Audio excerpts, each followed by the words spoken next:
Hello, this is Dr. Christy Patton-Lukes, a chemical engineering professor at Missouri S&T. We are wrapping up Chapter 5 on thermodynamic processes and cycles, and we've been looking at refrigeration. In particular, in this lesson, we will be looking at liquefaction processes. So we need liquefied gases for any number of purposes. Liquid propane I use in my gas grill.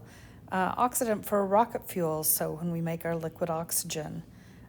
We also do this sometimes just simply for easier transportation. Smaller volumes make it cheaper to transport.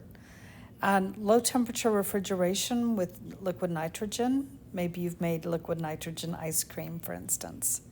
And also this is how we separate air into the oxygen and the nitrogen. So we need to have these available, but that means that we're going to need to cool a gas down to a temperature where it becomes two-phase. And we'll be talking more about how we might predict that or do the math for these two-phase VLE regions. But this is our goal, is to bring a gas down to those low temperatures. And we can do this using heat exchangers at constant pressure, or we can expand things so that we do work, right, with a turbine, or a throttling process. Just a simple valve will drop the temperature also. If we're doing heat exchange at a constant pressure in a condenser, this is going to, simply mean that I have to have something colder than it in order to make it happen. An expansion process where we're going to get work out of the gas and bring it down to a lower energy state. This too is possible. However, we need to make sure that we stay in the vapor or near vapor phase for that to work.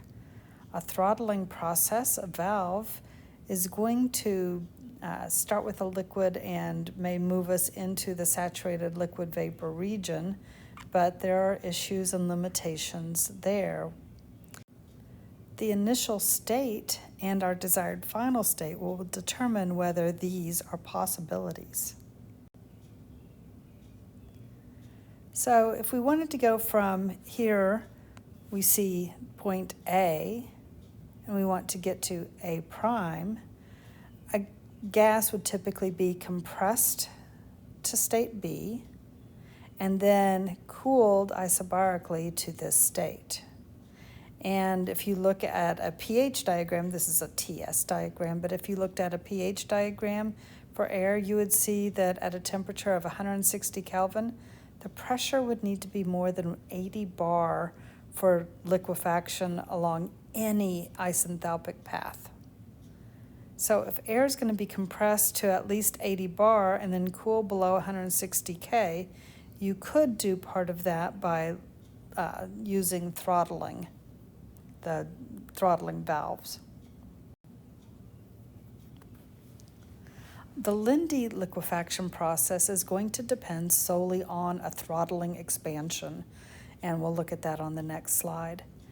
After the compression, the gas is going to be pre-cooled to ambient temperature and then further cooled by refrigeration. And then you can do additional cooling in a countercurrent heat exchanger with the post-throttled cold vapor. Okay, you can't do it with a liquid, but with a vapor. And the lower the temperature of the gas that enters the throttling valve, the greater the fraction of gas that can be liquefied. So this temperature of the gas entering the throttle is going to be really key. So for example, if you had a refrigerant evaporating in the cooler at negative 40 degrees C, it would provide a lower temperature at the valve than water at 20 degrees C for the cooling medium. So again, we'll be having options as to which refrigerant or fluid we use. So this is the Lindy liquefaction process. Basically, this is not truly a cycle because we're going to have a gas feed and liquid out. Now we can consider this a cycle if we just think of this as a completion, that we have liquid going to vapor, and so I guess that would be some sort of vaporization process there. But we're going to bring this material in and we're going to compress it. It is then going to go to a cooler and then a heat exchanger, and then it's going to be throttled. A portion of it will be made into a liquid. Some of it, however, will not. The liquid will drain off. The gas will send through another exchanger. These will be at the same temperature, but again, this is the gas phase, this is the liquid phase. And we'll bring that through the exchanger and back and mix that in with any remaining material back into our compressor. The CLAUDE liquefaction process is a variation on the Lindy process. It's a little more efficient. We're going to replace the throttling valve with an expander, which is like a turbine. Operation in vapor-liquid region is impractical with this, so it depends on kind of what your conditions are, whether or not that's reasonable. Gas at an intermediate temperature will be extracted from the heat exchange system and pass through this expander, which is going to exhaust as a saturated or slightly superheated vapor.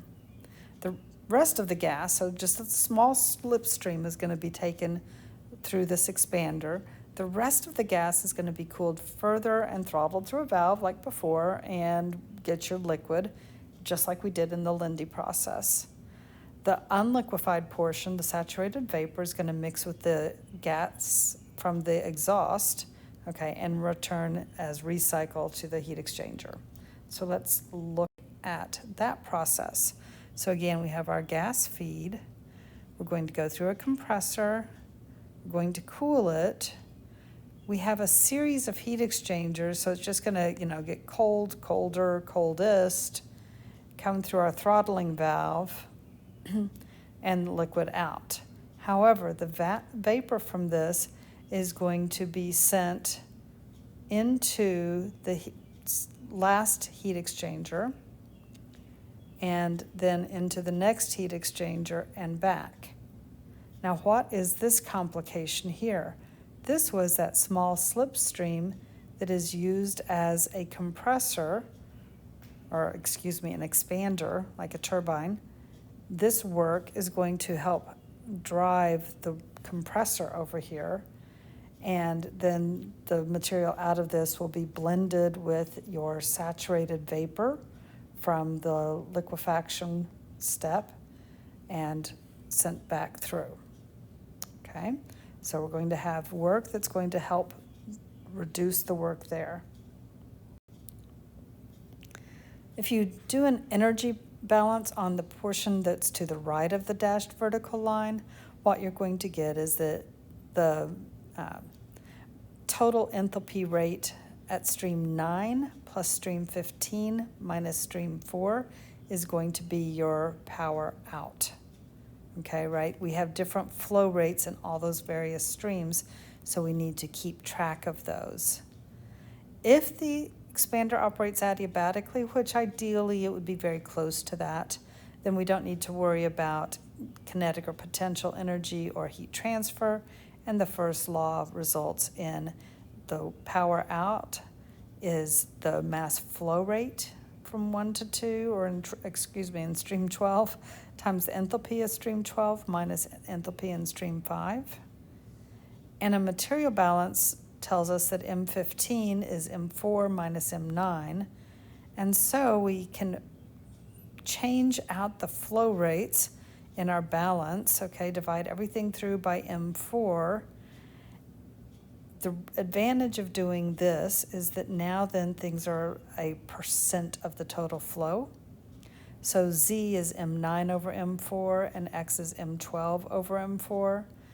And therefore Z is going to be X, that M12 over M4, times H12 minus H5 plus H4 minus H15, entire thing divided by H9 minus H15. Z is going to be the fraction of the stream that enters the heat exchanger system that's being liquefied. So this is really kind of what we're after. We want to maximize that. X is the fraction of the stream that's drawn off between the two heat exchangers and passes through the expander. So we really don't want to take too much out here because that reduces the amount, the fraction that is going to actually be liquefied, Z. However, it's going to reduce the work. The CLAUDE liquefaction and the Linde liquefaction process actually become identical in the case when X equals 0. So those two heat exchangers combine, that expander, the turbine, has no flow through it, so no point in designing it. And in that case, we get that Z, the amount liquefied, is H4 minus H15 over H9 minus H15. And both of these are basically assuming that you don't have any heat flow in from the surroundings, which is never quite true, but at least it gives you a way of estimating whether or not you will be able to provide an adequate liquid flow stream for the amount of energy that you are having to put into the system driving your compressor. So this was a quick look at liquefaction, and this concludes our study of cycles for Chapter 5. Thank you very much for your time.